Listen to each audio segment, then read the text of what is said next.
gis nga déglu nga monsieur Diouf li mu wax mais situation dëkk bi fi mu nekk nii par rapport à démocratie bi est-ce que mën na indi problème mën na résoudre problème socio-économique en fait politique. oui en fait par rapport à cette question xam nga sànq ba léegi maa ngi koy wax li xew ni si pour moi tout le monde doit prendre ses responsabilités. est-ce que ñu ngi dund démocratie dëggantaan. oui bon c'est très bien. c'est de la démocratie. kon démocratie boobu mën na indi mën na résoudre les problèmes socio-économiques. non démocratie bu mënul résoudre les problèmes socio-économiques amul sens.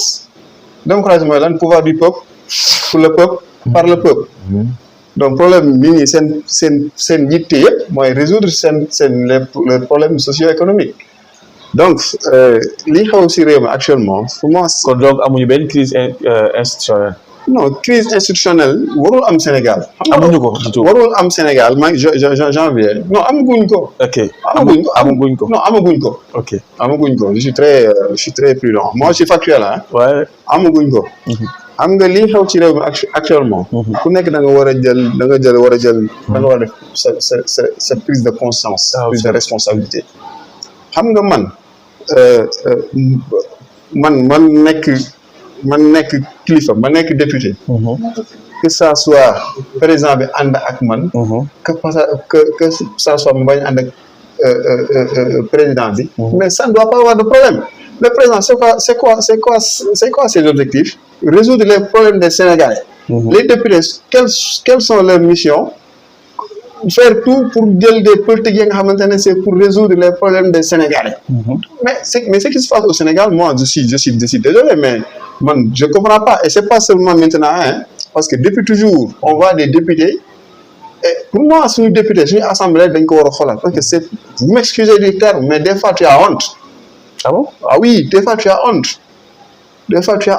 C'est-à-dire un député que tu sois de la mouvance ou bien de l'opposition lépp la nga xamante ne dafa arranger la population nga nekk opposition wala pouvoir tu dois voter da nga ci war a ànd da nga war a def pour mu normal nga nekk opposition wala nga nekk pouvoir loo xamante ne baaxul quelle que soit ta position mais waroo ko nangu donc pour man député quelle que soit ta position. donc yow législature bi fi nekk nii par rapport ak yi fi nekkoon gisoo benn changement.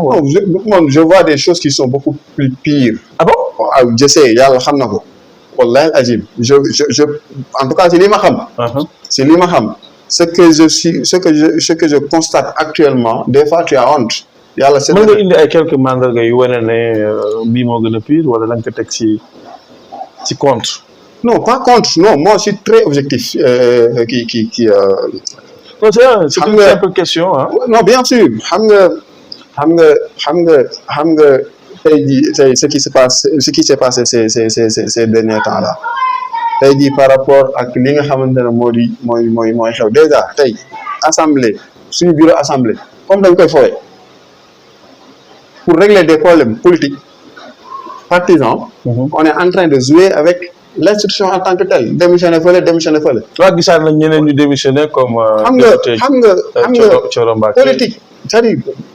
on ne peut pas interdire wala même ñu wax mais il y a des choses yoo xamante ne quand on est dans une institution pour moi il faut pas jouer avec parce que c'est pas comme ça pour moi à la limite c'est vous m'excusez des termes des fois c'est irresponsable parce que on ne peut pas pour des intérêts du parti en train de jouer avec l'institution parlementaire qui est la deuxième institution de notre République.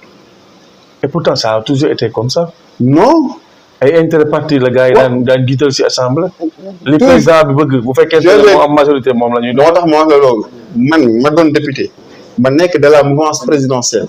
ñu indil ma projet de loi ba nga xamante ne mon âme et conscience mooy dama jàpp ne c'est contraire.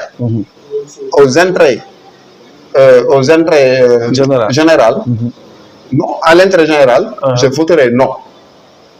Man ma doon député nekk de la mouvance le président de la République transmettre une wallahi azim. bu la di parce que yaa ngi ci opposition. non je le dis pas parce que man ku ma xam ne. non légaliste la. non ku ma xam ne moi je suis dans des principes. C'est-à-dire moi je suis dans des principes parce que jamais au plus grand jamais. Je ne renoncerai à mes principes. Parce que aussi au-delà parce que le mandat de député c'est un mandat qui n'est pas impératif. c'est-à-dire c'est pas que le parti dafa joxe orientation bi je dois le suivre non du tout c'est pas un mandat impératif beneen bi mais mooy c'est une responsabilité personnelle parce que yow yaa demandé le suffrage des Sénégalais tu dois rendre compte devant les Sénégalais mais tu rendras compte au-delà des Sénégalais tu rendras compte à Allah ça c'est des principes ya nga xamante ne c'est des valeurs ya nga xamante ne képp kuy jiite te amoo ces valeurs amoo ces principes là tu es capable de tout faire alors que c'est pas comme ça c'est-à-dire nit ñi moi ce que je recommande ce que je demande mooy suñu kilifa yi suñu kilifa yi ak niveau kilifa yëpp je ne parle pas seulement aux autorités politiques képp ku yàlla dénk responsabilité war nga doxal responsabilité sax aqulayu taala te nga bañ a nekk si ay calcul te xam ne di nga rendre compte fii mais di nga rendre compte aussi ëllëg d'accord donc yooyu je pense que ces valeurs là il faut que nit ñi ñu am responsabilité te xam na ne c'est comme si da nga def cri de cœur oui parce que ça c'est quelque chose boo xamante ne je vois là damay gis dëkk bi muy dox j'ai mal parce que je me dis peut-être que ñii xamuñu la responsabilité bi ñu leen jox. D'accord. Donc vraiment c'est un cri de cœur et c'est l'occasion pour moi vraiment de est-ce que mën na résoudre problèmes socio-économiques qui ñu dund et politiques. Effectivement donc ce qui se passe à l'Assemblée comme ni ko Alassane brossé. waaw maa ngi dinaa ñëw foofu mais avant may ñëw foofu fi mu daanelee foofu laay rebondir bi parce que dafa wax lu am solo. def na benn cri de cœur et tout toujours moom boo dégloo wax bi mooy li nga xamante ne nii tey mooy yoon. loolu la bëgg. mais dafa am lu am toujours. mooy lan mooy Sénégal dafa am régime bu ñu naan le régime présidentialiste loolu lañu am ñun Sénégal. un régime présidentialiste. régime présidentialiste boobu mu ngi jugee ci Senghor en 1962 moom Mamadou Dia bi kiy jaaree nii kiy jaar nii. boobu ba léegi moom la ñu am. régime boobu mooy tax.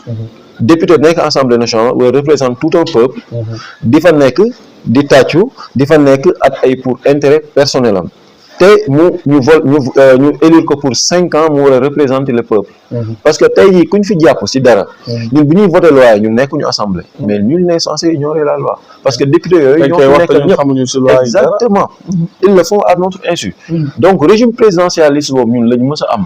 configuration bi mooy le président de la république moom mooy am la majorité à l'assemblée tey jii li mu bëgg avant même ñuy terminer député bi yëpp dañuy yëkkati loxo ànd ak moom baax na ak baaxul député yi seen yoon nekku ci dañuy yëkkati ànd ak moom pourquoi parce que moom moo am majorité. boo demee tey dëkk bu mel ne États-Unis ñu ngi am un régime présidentiel lan mooy différence bi régime présidentiel ak présidentialiste différence bi mooy tey mën naa nekk comme actuellement le parti au pouvoir mooy Diomaye coalition Diomaye président mën naa bokk ci Diomaye président nekk à l'Assemblée nationale coalition bi bëgg dara ma gis ne lii du intérêt dëkk bi ma voté non c'est-à-dire Donald Trump il est républicain benn sénateur mën na yëkkati loxoom voté non te dara du ko ci fekk mais tel n'est pas le cas ici. Voilà. Il n'y a rien qui l'empêche. Hein? Effectivement. Il n'y a rien qui l'empêche. C'est-à-dire, moi, tout à l'heure, le député, il est élu, il est député du peuple. De la nation. Il n'a pas de mandat impératif et il n'a de compte à rendre à qui que ce soit. Donc, moi, là, tout à l'heure. loolu mooy li nga xam te ne mooy li war a nekk. mais est-ce que ñoom taxawaay boobu am na. mais loolu lañ war a def parce que bu ñu xamee. mais monsieur fi am. non ñun li ñu mës a tàmm fii Alassane foofu mooy li ñu mës a tàmm fii ñu doog ko gis mooy bu fekkente ne da nga nekk député boo xamante ne parti au pouvoir nga nekk. da ngay wax li président bëgg la ñuy def. loolu la mës a dégg si assemblée. mais loolu. bu fekkee opposition nga ne li mu bëgg duñ ko def. mais loolu moo war a jeex si réew mi. man dama jëlale député c'est-à-dire képp nga xamante ne da nga am un mandat public. ku am wala nga am responsabilité. c'est-à-dire il ne faut pas nga nekk si jeu yooyu noonu. c'est-à-dire pour moi lépp looy def da nga ko war a teg sa axulaayu taala c'est-à-dire nga def ko ñu dàq la suba wala ñu tenir la en minorité et après tu as vécu jusqu'à maintenant donc jàng fu nekk pour egsi fii nga yegsi soit nga doon député nga doon ministre wala moi je le dis toujours tu vois des gens qui disent que ne kilifa gi lu bu ne ñuul la mën na la kuk dina la weex na mën na la tal. yow politique noonu.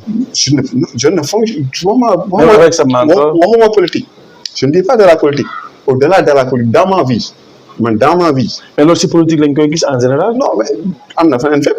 waaw mais li gën a fréquent. am na fépp dans les administrations tu vois des subordonnés yoo nga xamante ne lépp lu seen patron bëgg il le faut.